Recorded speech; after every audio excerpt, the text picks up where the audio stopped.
Magandang araw mga kaninang. Ito nga pala ang Sunday ganap namin. For today's video ay nagkaya kaging kami sumimba. Outfit check. Yung top ko galing na naman sa TikTok. Tapos yung pants ko, nabili ko po yan sa sahod ko sa TikTok. Yung bag nga pala sa TikTok ko din nabili. O diba mukha na akong TikTok? Si Kristia, si Hana at si Chanel nga pala ang kasama ko pagsimba. Di na nga ako masyadong nakapag-video nun kasi medyo late na kami. Dito nga pala kami sumimba sa San Pedro Calungsod Mission Area. Thank you po Lord sa napakadaming blessings na natatanggap namin araw-araw. Pagkatapos nga namin sumimba ay pumunta din kami ng Calapan. Maya-maya nga ay nakaramdam ng gutom si Chanel. Tingnan mo nga itong dalawa at nagkakanda o gaga pa sa pagtimpla ng gatas. Yan ang sinasabi ko sa inyo mga ining. Agang-aga nyo nag-asawa ay di ayan. Sa halip na kayo nag-i-enjoy ay di nagtitimpla ng dede sa jeepney.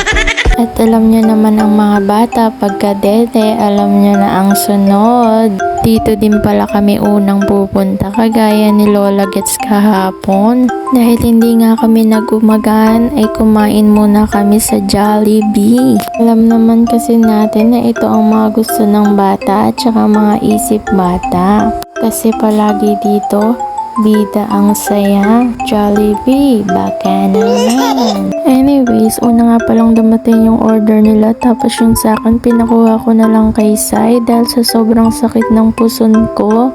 Thank you po. Kain po tayo mga kaninang.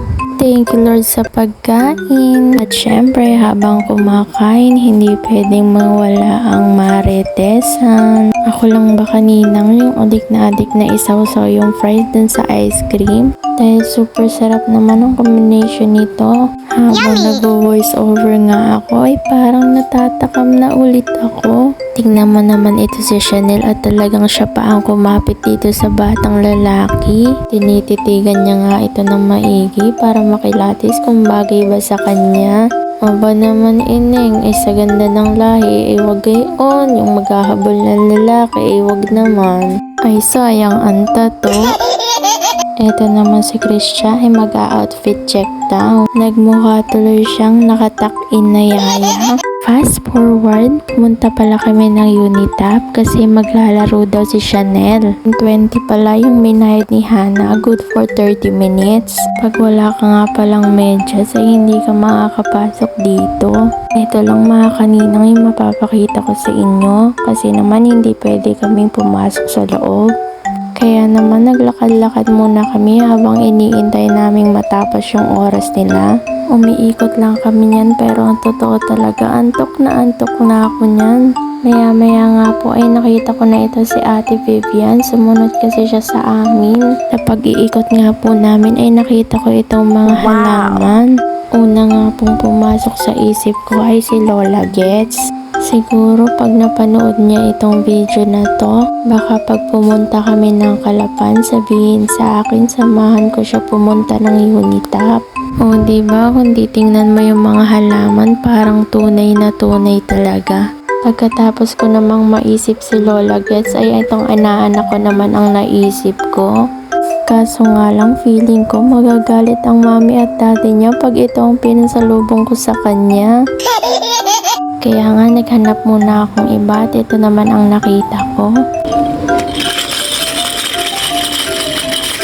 After nun, nagbayad na kami sa cashier at pupunta naman kami ng McDo. Hindi pa kasi daw kumakain si ate at saka si Ethel. Doon nga kami nihakag ni Hanang kumain dahil doon daw ay mas mura. May mix and match na tig 79 pesos lang. At ayan, pagdating nga namin, siya na din yung pumili ng mga orders namin. Spaghetti at Coke float nga pala yung minerienda ko diyan.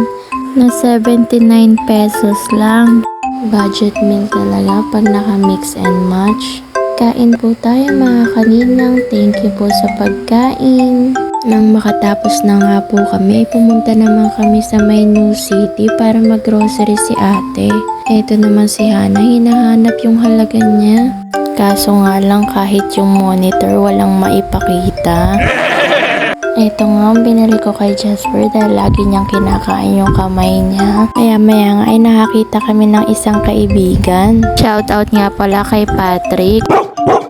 Isa nga pala siya sa tropa ng aking asawa nung college. Nagkwentuhan nga lang kami saglit sa mga update sa buhay namin. Mabalik nga pala tayo dito sa video. Eto nga si Ethel natuwa sa price checker. Inutusan nga namin siya na i-check kung magkano yung flat tops.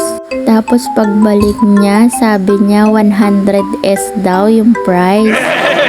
Nalito naman kami kung ano yung sinasabi niyang 100S. Kaya sumama na kami nung chinek niya ulit kung magkano. At nung chinek niya nga, eto na yung lumabas. Magkano? 100S? O diba, kita nyo kung ano yung ginagayon niyang 100S? Habang nakapila nga si ate, ay pinagbasa ko muna sila. Ano, basahin? Salsa. Salsa. Salsa. Nalagyan po ng alay. Disclaimer lang po, wala pong nagturo dyan kay Ethel. Mabalik tayo dito. Nainip na nga pala dyan si Chanel kaya ayan, sinakay ko muna siya sa isang basket. At inikot ko muna siya habang si ate nakapila pa.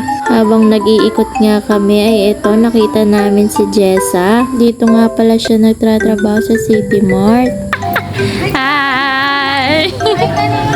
What? Certified kaninang din pala siya. Pinapanood din pala niya ngayong mga vlogs ko. Nung hindi pa nga pala kami nakakapagbayad ay lumabas muna itong sinamana. Maya nga ay nakita ko naman itong aking mga kapitbahay na taga San Teodoro.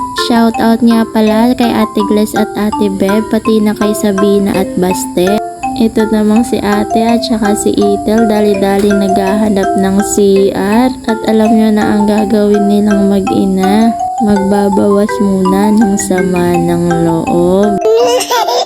Ma-share ko nga pala ito mga kaninang itong charging station sa my new city. Bali 5 pesos nga pala ang ihuhulog mo dyan para makapag-charge ka. Trinay ko nga ito at hindi naman nag-charge at wala man lang nadagdag doon sa charge ng phone ko kaya sayang yung 5 piso. Buong maghapon nga pala ito lang ang kasama ko palagi sa bulsa ko. Anyways mga kaninang, salamat sa panonood. Don't forget to like, comment, and share this video. Follow our official page and my YouTube and TikTok account. Maraming salamat sa lahat ng nag-share ng video ko. Ingat po and God bless you. Ito ulit ang inyong kaninang na nagsasabing aanhin mo ang pera kung may ninang kang maganda. Charot! Bye-bye!